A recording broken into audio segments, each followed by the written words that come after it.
A virtual museum is a hypercard stack which combines the pre-computed 3D graphics and QuickTime movies to give the impression of walking around a three-dimensional building. On the right you can see the plan view of the museum, and on the left is a window which shows a rendering of the 3D structure. Click on any object in the museum for instructions or information. Click on an open doorway to move to another room. So here we can pan left, and then click on an easel for instructions.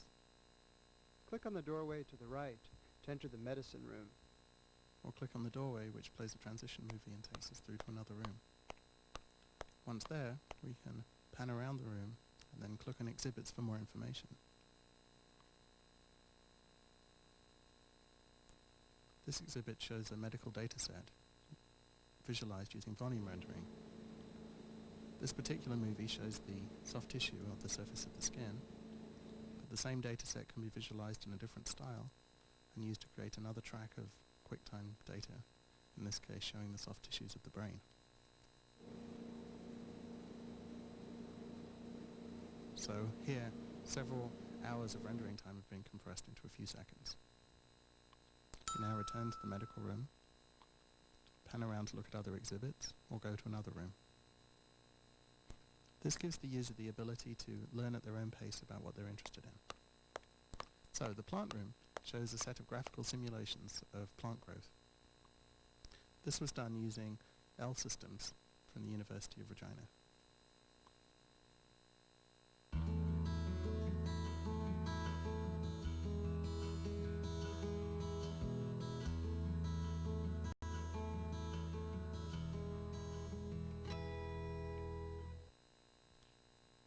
In addition to seeing the plant growth simulation, it's also possible to see a rotation movie for a particular frame of the plant growth.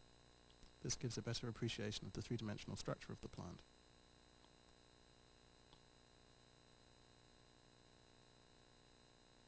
We now return to the plant room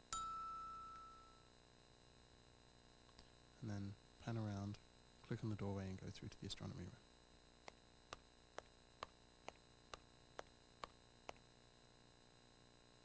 The next movie we are about to see is an n-body gravitational simulation on the surface of an expanding sphere.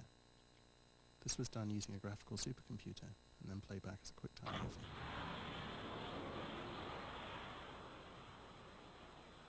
This type of simulation takes several hours on a mainframe machine, but can be played back and interacted with for better understanding on Macintosh. It would also be possible to change the initial conditions of the simulation and have several different movies which showed the consequences of those choices. This exhibit, rather than using a QuickTime movie, uses a real-time graphics algorithm to fly over the surface of a flat ground plane with a texture map on it. In this case, the texture map is of the surface of Mars, and the user has the impression of flying in an aeroplane over that surface. This gives more degrees of freedom than a QuickTime movie, but is limited to those special things which can be rendered in real time.